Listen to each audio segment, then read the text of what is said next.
대단한 기업도 선대 CEO가 은퇴한 이후 등장한 차기 CEO의 잘못된 운영으로 인하여 기업이 회복 불능이 되도록 무너져 내리거나 역사 속으로 사라지는 것을 종종 보게 됩니다. 우리는 지금까지 만들어낸 성과들을 잃지 않기 위하여 공든탑도 무너뜨리는 4가지 인간 유형의 시간관리 방식을 살펴보겠습니다. 첫 번째 사람은 열린 결말 유형입니다. 영화의 열린 결말은 감독이 결말을 명확하게 보여주지 않아서 해석하는 방향에 따라 다른 결과가 되는 것을 말하는데요. 자신의 하루도 이렇게 운영하는 유형의 사람들이 있습니다. 무슨 말이냐면 하루 일과를 운영하는데 주변 상황과 사람들이 자신의 일과를 방해할 수 있도록 열린 채로 두고 산다는 겁니다. 독서를 하려고 하는데 전화가 오면 받고, 공부하려고 계획을 세웠는데 친구가 부르면 나가서 같이 저녁 먹고 오는 식으로 처음에 세웠던 목표와 다르게 주변 환경과 상황 그리고 사람들로 인하여 매번 다른 결과가 나옵니다. 마치 새로운 해석이 생기면 감독도 예상치 못한 결말이 만들어지는 열린 결말의 영화처럼, 이런 유형의 사람들은 계획을 세운 자기 자신도 오늘 계획의 결말을 모릅니다. 이렇게 하루를 운영하면 하루 종일 바쁘게 지낸 것 같은데 무엇을 했는가 생각해보면 뭘 했는지도 기억이 잘 나지 않고 성과도 나오지 않는 경우가 많습니다. 자, 이런 방해받는 환경에서 우리는 절대로 대단한 성과를 만들어낼 수 없습니다. 내가 집중해야 할 시간에 계속 산만해지는 상황을 허용하게 되면 정작 중요한 기회가 왔을 때 그것을 준비할 시간도 에너지도 없게 됩니다. 성공한 사람들은 방해받지 않는 시간을 만드는데 굉장히 철저합니다. 워렌 버핏께서는 독서 시간을 방해받는 것을 매우 싫어하신다라는 것도 잘 알려져 있는 사실입니다. 그렇다면 우리는 어떻게 해야 될까요? 바로 블록 타임을 설정하는 겁니다. 내 일정을 방해할 만한 요소들을 블로킹을 하고 막아내서 온전히 집중하게 만드는 고정된 시간이 있어야 됩니다. 하루 일과를 세우실 때 제일 첫 2시간에서 3시간 정도는 이 블록 타임으로 지정을 하십시오. 그리고 그 시간에는 생명이 위험한 순간이 아니고서는 그 어떤 것도 이 시간을 침범하지 못하게 만들어야 됩니다. 여러분이 하루 일과 중에서 2-3시간 동안 연락이 되지 않고 몰두하면서 산다고 해서 세상이 무너지는 일은 없습니다. 그러나 그런 연락을 받고 잡다한 일이 생각날 때마다 하나씩 처리하다 보면 오히려 여러분의 삶이 그 어떤 결과도 만들지 못하고 무너지게 됩니다. 만약 열린 결말의 유형으로 삶을 살고 계신다면 오늘부터 블록 타임을 설정하시고 온전히 자신의 성과 달성을 위한 특별한 시간으로 만드시기 바랍니다. 두 번째 유형을 설명드리기 전에 제 어릴 때의 이야기를 좀 해보겠습니다. 초등학생 때 일기 숙제를 하나도 안 했다가 방학이 끝날 때쯤에 숙제를 부랴부랴 할 때가 있었습니다. 그때 이런 생각을 했었어요. 사람은 손이 2개니까 오른손과 왼손이 각각 일기를 쓸 수 있다면 숙제를 2배나 빨리 할 수 있지 않을까? 두 번째 유형은 멀티태스킹을 하는 사람들입니다. 옛날에는 이 멀티태스킹 능력을 매우 중요하게 여겼던 시기도 있었습니다. 그러나 지금은 과학이 계속 발전하면서 인간은 멀티태스킹을 못하도록 만들어져 있다는 것을 알게 되었습니다. 즉, 뇌는 본질적으로 한 번에 한 가지 작업만 집중할 수 있도록 설계되어 있다는 것을 알게 되면서 오늘날에는 한 가지 일에 집중하는 방식이 효과적인 시간 관리의 방법입니다.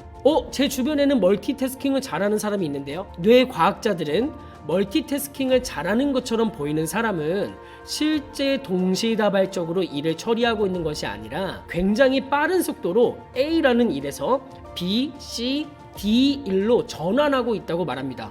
그리고 뇌는 내가 집중하고 있는 일을 다른 일로 전환할 때 에너지 소비가 가장 크다고 말합니다. 그러니 블록 타임을 설정했다면 그 안에 한 가지 일만 넣어서 2시간에서 3시간 동안 그 일을 완전히 마칠 수 있도록 노력하시는 게 효과적인 시간 관리 방법입니다. 세 번째 유형은 오른손이 하는 일을 왼손도 모르게 하는 유형입니다. 여러분이 금년에 방문했던 곳 중에서 가장 멋진 곳 어디였나요? 혹은 이번 달에 먹었던 음식 중에서 가장 기억에 남는 맛있었던 음식은 무엇인가요? 이렇듯 인간은 일정 중에서 특별하고 강렬한 경험을 오랫동안 기억을 하게 됩니다. 그런데 많은 사람들이 수없이 반복되는 하루라는 기회를 얻으면서도 하루 종일 무엇을 했는지 기억하지 못하고 지나가는 경우가 많습니다. 정신없이 바쁘게 지낸 것 같은데 특별히 떠오르는 중요한 일 하나 없이 하루가 지나갔다면 안타깝게도 여러분이 보낸 그 하루는 생산성이 매우 떨어진 하루일지도 모르겠습니다.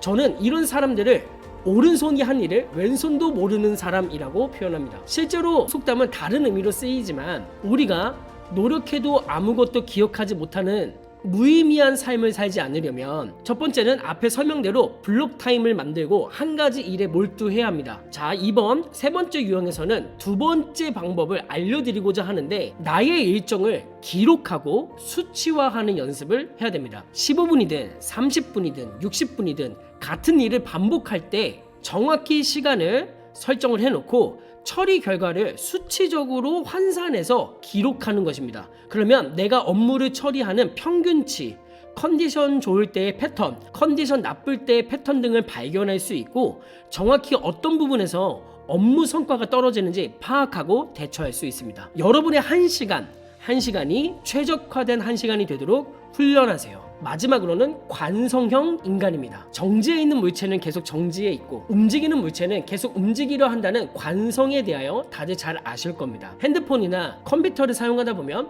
불필요한 것들이 자꾸 쌓이게 되어서 한 번씩 정리를 해줘야 됩니다. 이건 컴퓨터뿐만 아니라 우리의 책상, 방, 집도 그러하고 우리의 일정이나 계획, 심지어 관계까지도 그렇습니다. 통계적으로 가난한 분들일수록 지금 당장 쓰지 않는 물건들을 집에 쌓아두고 있다는 결과가 있습니다. 가난해서 쌓아두고 산다는 것이 아니라 자신의 시간과 에너지를 갉아먹는 삶의 방식으로 살고 있기에 그 삶을 역전하기 위하여 써야 하는 에너지조차 남아있지 않게 된다는 것입니다. 지금 당장 핸드폰에 불필요한 어플을 삭제하세요. 컴퓨터 바탕화면에 아이콘을 모두 정리하세요. 책상과 방에 항시 꺼내두고 써야 하는 것들이 아닌 이상 모두 정리해 넣어두세요. 그리고 필요한 그 상황에만 꺼내서 쓰십시오. 여러분의 발전과 성공을 응원하는 사람은 옆에 두시고 응원하지만 지속적으로 약속을 만들어서 여러분을 불러내거나 응원하는 척 하지만 여러분이 하는 일에 하나하나 문제만 나열해서 의욕을 꺾는 사람이 있다면 관계를 멀리하거나 적어도 목표한 성과를 달성하기 전까지 거리를 두시기 바랍니다. 에이, 친한 친구인데. 저는 제 친구들이 자신의 성공을 위해서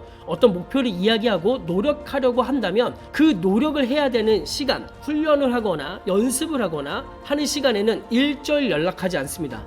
한 달에 4번 만나는 것, 한 달에 한 번 만나는 식으로 일정을 줄입니다. 왜냐? 그 친구를 위해서. 저는 이게 진짜 친구라고 생각을 합니다. 여러분, 관성대로 살지 마시고 지속적으로 버릴 것들을 정리하여 여러분들의 뇌와 삶을 최적화하시기 바랍니다. 인생에는 반드시 기회라는 버스가 옵니다. 전화를 받다가 가방에서 무언가를 찾다가 옆 사람과 이야기하다가 자신의 버스가 온 줄도 모르고 지나쳐버리는 삶을 사는 사람들이 많습니다. 현실의 버스야 한 번 지나가면 다시 오죠. 언제 오는지도 확인할 수 있습니다. 그러나 인생의 기회라는 버스는 언제 다시 오는지, 이것이 막차였는지조차 알 수 없습니다. 그러니 다시는 기회의 버스를 놓치지 않도록 열린 결말로 살지 마십시오. 멀티태스킹하며 번잡하게 일하지 마십시오. 오른손이 하는 일을 왼손이 모르게 되면 안 됩니다. 지금까지 살아온 관성대로 살지 마세요. 여러분의 인생 역전을 응원합니다.